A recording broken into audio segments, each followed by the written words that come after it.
o senhor Saulo Francisco da Silva Pena Neto para fazer a sua apresentação. 20 minutos aí vai ficar. Tá bom.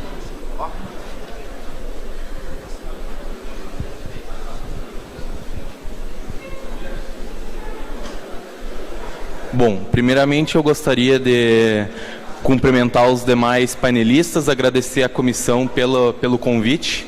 Então, aqui eu vou falar mais de questões mais presentes, né? Eu não vou falar de futuro, eu vou falar de questões de operacionalização. Então, o que hoje é possível rodar, de certa forma, comercialmente, em lavouras, utilizando drones. Rapidamente sobre o nosso trabalho, então a Auster ela surgiu há 3 anos atrás como uma empresa fabricante de drones, né, em Santa Maria. Então trabalhamos com drones para uso civil e militar, no caso do uso civil especificamente desenvolvido para agricultura e militar para demais aplicações, exemplo ali de um drone verde, né, militar. Então, quando a gente começou lá em 2016, apesar de estar aquele boom do mercado de drone, tinha drone para todo lado e muita gente utilizando e toda aquela avalanche de informações, a gente praticamente não tinha precedentes quanto a metodologias a serem utilizadas. Então, na verdade, não tinha muito, vamos dizer assim, feito que o mercado pudesse aproveitar. Então, o que as empresas, inclusive a nossa, acabaram fazendo? Desenvolvendo, de certa forma, as próprias pesquisas, e indo a campo. Então, nós fomos a campo, então boa parte da nossa atividade foi a campo, ali, bolinhas no mapa do Brasil, onde a gente teve que fazer algum tipo de trabalho, algum tipo de validação.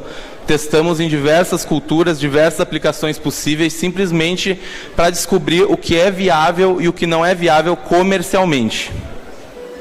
Então, aqui, exemplo, né, nós desenvolvemos aeronaves praticamente do zero, né, desde o seu conceito até a parte de testes de voo. Aqui o Lúcio já falou sobre sensores, mas o que eu gostaria de chamar a atenção quando a gente fala em aplicações comerciais, aqui eu nem coloquei o termal, nem coloquei hiperespectral, é justamente que muitas vezes o maior erro que se comete entrando nesse mercado é a compra por impulso. Então, às vezes a pessoa se apaixona, né, gostou do drone, viu funcionar e vai lá e compra. Tipo, eu vou comprar o melhor drone que eu achar e a melhor câmera. E às vezes ele compra algo que ele não precisava, que ele poderia ter economizado muito dinheiro, né? Compra um sensor que ele não precisava, ele nem sabe para que vai usar o sensor e compra porque ele, de alguma forma, ele acredita que precisa. E também pode acontecer dele comprar algo que não vai dar o rendimento que ele precisa. Então, sempre prestar muita atenção, né, antes de escolher sensores. Dei aqui exemplo, né, um exemplo um pouco mais claro ali, né, de como que as imagens multispectrais são. Ali, se a gente pegar a assinatura espectral das plantas, onde que está o RGB e onde que está o multispectral, é importante lembrar que existem índices de vegetação que são desenvolvidos para imagens RGB. Então, muita coisa que a gente pensa, às vezes, que precisaria do multispectral, a gente faz com RGB. Inclusive, tem coisas, por exemplo, nos nossos testes de diferenciação entre espécies de plantas, a gente consegue fazer melhor com RGB do que com multispectral. O multispectral já, aí, parte de porte, quantidade de folhas, biomassa, aí ele responde bem melhor.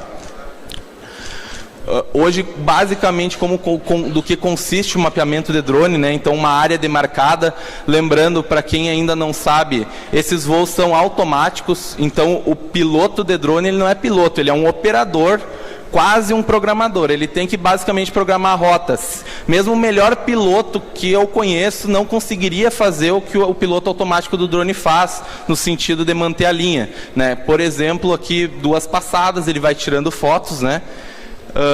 Essas fotos com uma certa sobreposição para fazer essa aquisição de dados. Após isso se faz um processamento. Pega-se essas imagens e se transforma num formato que seja viável de interpretar. Então se geram índices de vegetações, mosaicos, né, por exemplo, RGB, modelos de elevação. Então aí é onde a gente tem o dado palpável e possivelmente útil. E por último, que é mais importante, um pós-processamento, quando o dado vira solução, e eu vou entrar em detalhes agora.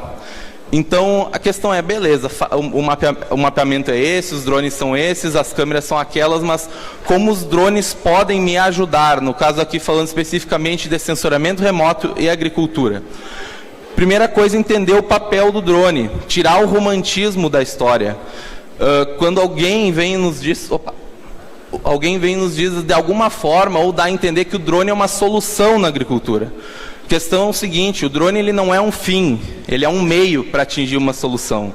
Então, o drone por si só, ele não é e nunca vai ser uma solução. Ele é uma ferramenta que me dá uma solução, ele permite criar soluções, mas ele por si só ele não ajuda, ele não traz rendimento, é apenas uma ferramenta, é o equipamento que vai carregar uma câmera multispectral, e nem a própria câmera multispectral, RGB ou LiDAR, nem aquilo é a solução, aquilo é outra ferramenta para aquisição de dados. E aqui um exemplo de um processo até eu chegar numa solução. Processo simplificado, bem simplificado. Então eu vou ter um planejamento, eu vou ter uma coleta de dados, eu vou ter um processamento de dados, eu vou ter análise, diagnóstico, quantificação, prescrição e execução. Todos esses processos são muito delicados e às vezes a gente foca no processo errado, às vezes a gente acha que parte desse processo não é da nossa conta, né? Exemplo de execução ali. Bom, tu está criando uma tecnologia nova, não, ali eu fiz uma prescrição, entreguei no colo de um produtor e agora ele executa. Não é bem assim que funciona.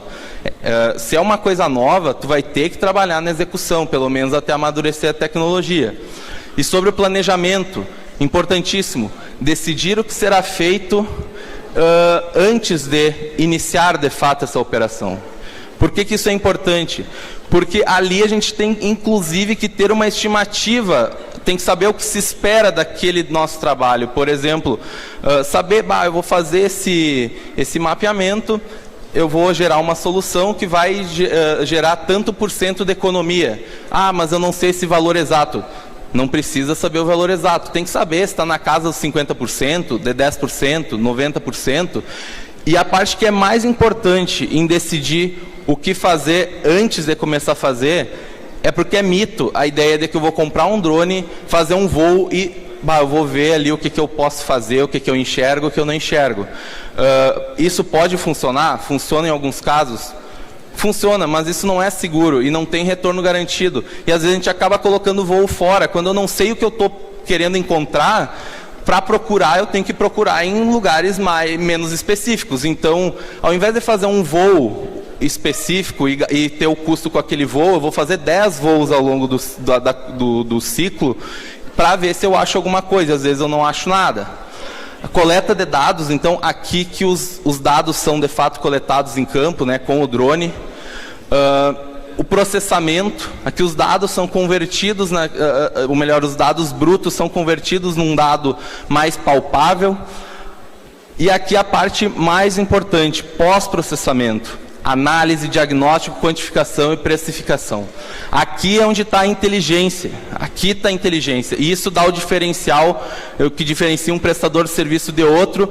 E isso foi uma das coisas que diferenciou no Brasil as empresas de drones que faliram ou não. Porque é o que está acontecendo. Está saindo muita gente do mercado. A tecnologia está amadurecendo, sim. Mas ela está amadurecendo, mas empresas estão saindo do mercado. Por quê? Porque elas não chegaram em soluções. Elas pararam em algum ponto do processo e acharam que tinha solução.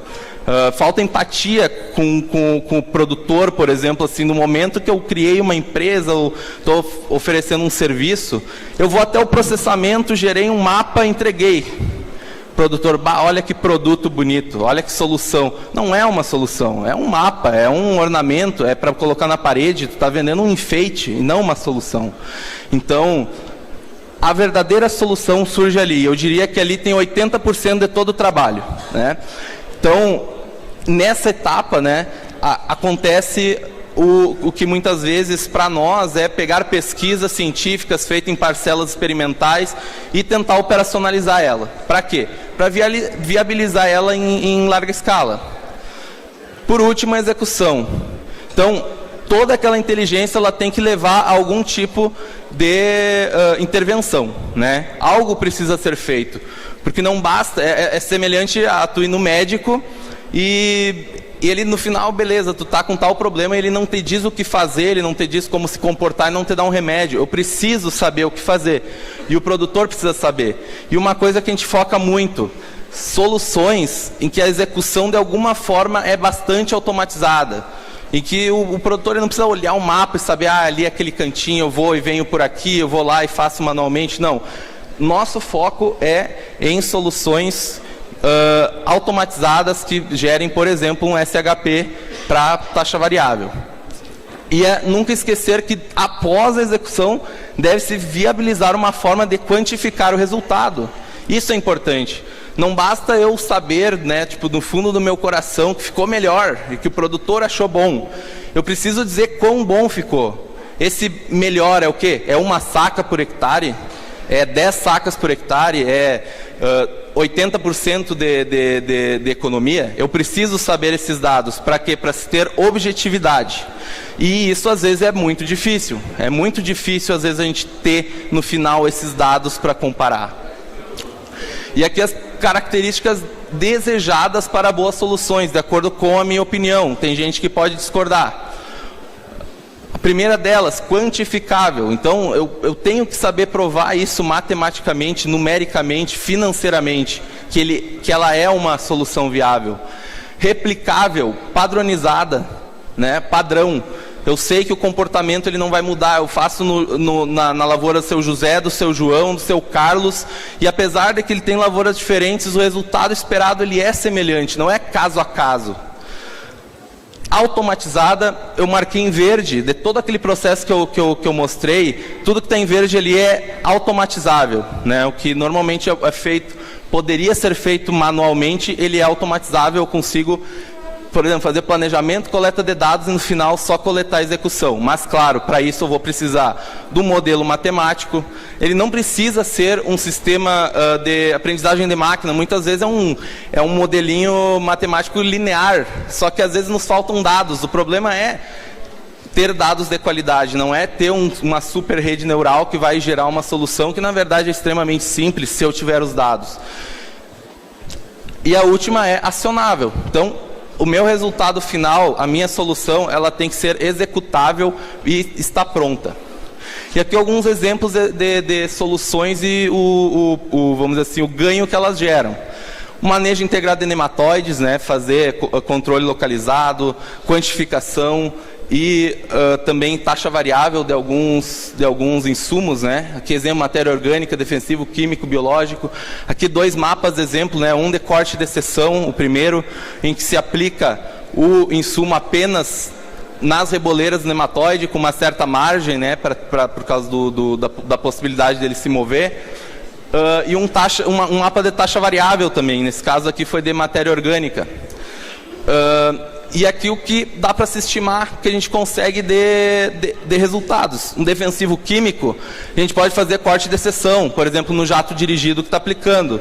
Bom, as áreas que nós conhecemos normalmente, que são afetadas por nematóides de alguma forma, é 15% da área, 10% da área afetada.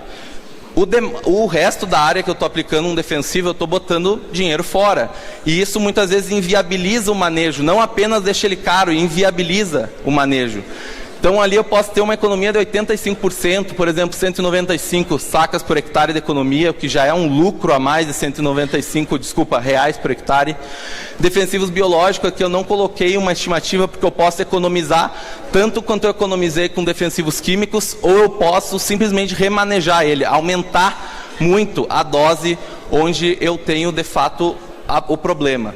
E a matéria orgânica, que já fizemos trabalhos, economia de 70%, R$875 por hectare de economia.